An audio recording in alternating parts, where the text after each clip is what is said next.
Mungkin Bapak Ibu pernah mengalami kenapa kalau kita mau publish di jurnal, baik itu nasional maupun internasional, ada aja kendalanya dan mungkin merasa sulit untuk publish di jurnal. Tapi mau tahu kendala apa saja, kenapa kita itu sulit untuk publish di jurnal? Tetap stay tune di channel saya, kita bahas ini lebih dalam.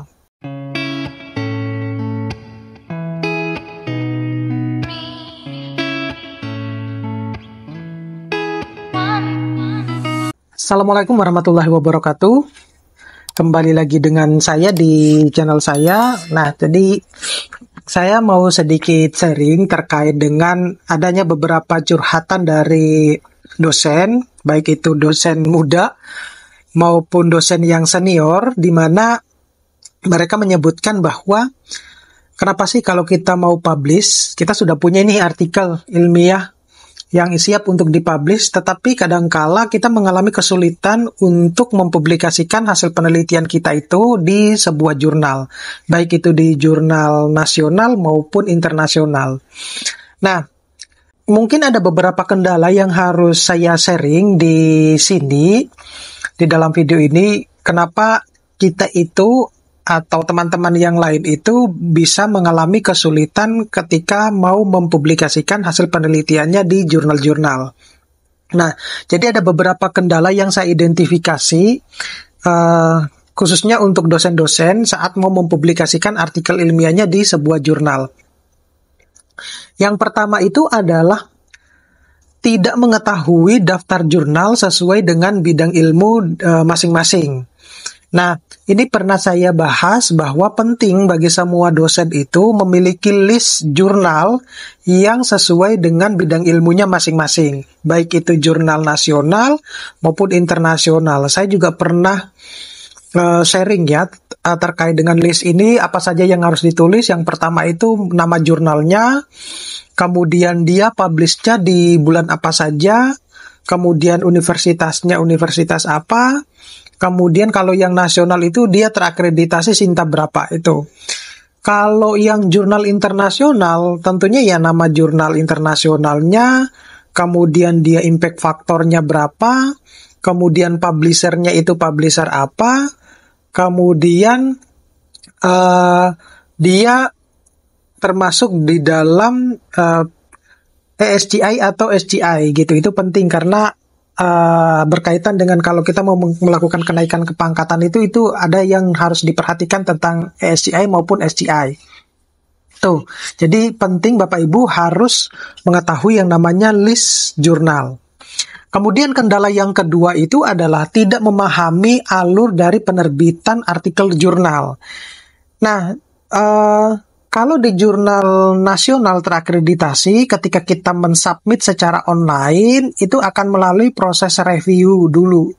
Nah, biasanya sebelum jurnal nasional terakreditasi itu yang kita tuju itu akan publish, maka kuncinya adalah minimal 3 bulan sebelum jadwal akan publish. Kan kita sudah punya listnya ini. Jurnal A itu dia publishnya di bulan-bulan berapa aja.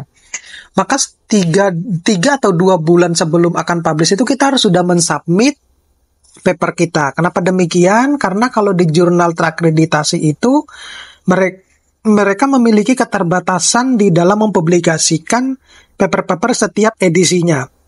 Paling banyak ya hanya 10 paper gitu. Hanya 10 artikel. Berbeda halnya dengan kalau di jurnal internasional. Kalau di jurnal internasional itu prosesnya lebih panjang gitu. Dan bahkan sampai berbulan-bulan baru kita mendapatkan informasi. Jadi itu yang harus diketahui bahwa alurnya itu seperti apa sih.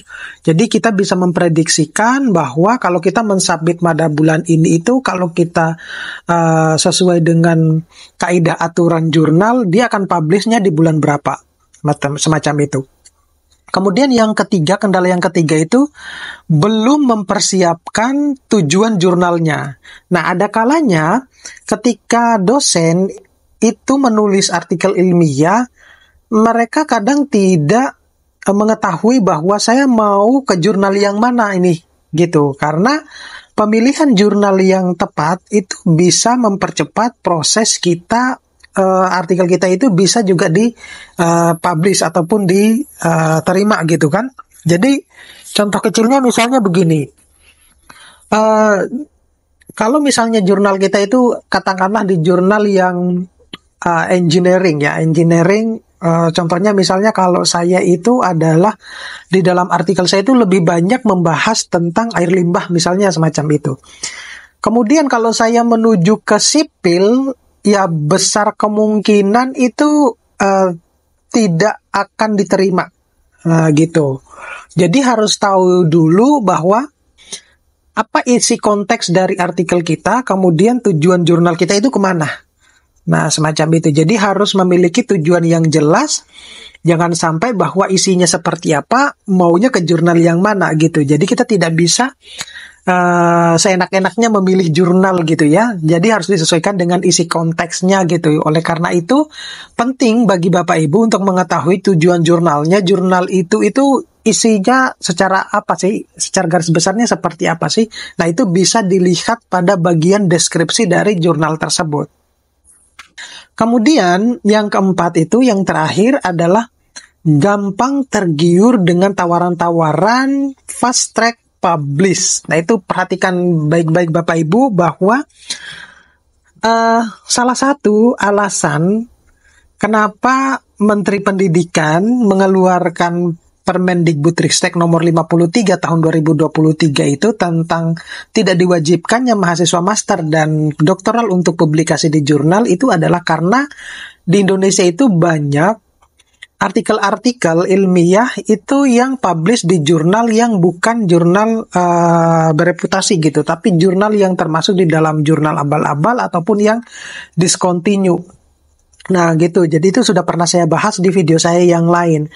Nah, kalau saudara, Bapak Ibu itu tergiur dengan yang namanya fast track publisher dengan harus membayar sekian, itu harus dicurigai gitu. Bukan berarti yang jurnal berbayar itu tidak kredibel, tetapi kebanyakan jurnal-jurnal yang berbayar itu kalau kita tidak bisa mengidentifikasi dengan baik jurnalnya, maka sebaiknya satu, kita bisa tanya kepada teman kita yang paham tentang identifikasi jurnal, atau yang kedua, coba kita cari jurnal yang lain yang tidak menawarkan fast track publisher gitu, publish gitu, fast track publish.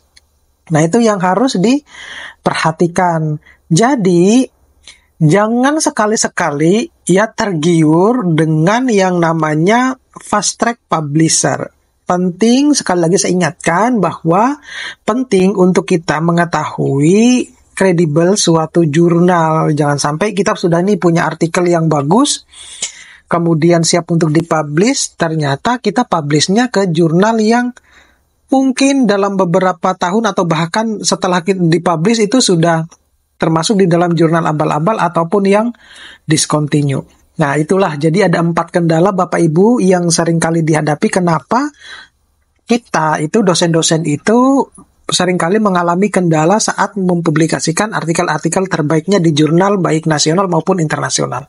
Oke, terima kasih. Sampai ketemu pada video-video berikutnya. Jangan lupa untuk terus subscribe, like, share, dan komen. Juga biasakan untuk menonton video-video saya secara full. Dan jangan lupa untuk juga menyalakan tombol loncengnya. Terima kasih. Assalamualaikum warahmatullahi wabarakatuh.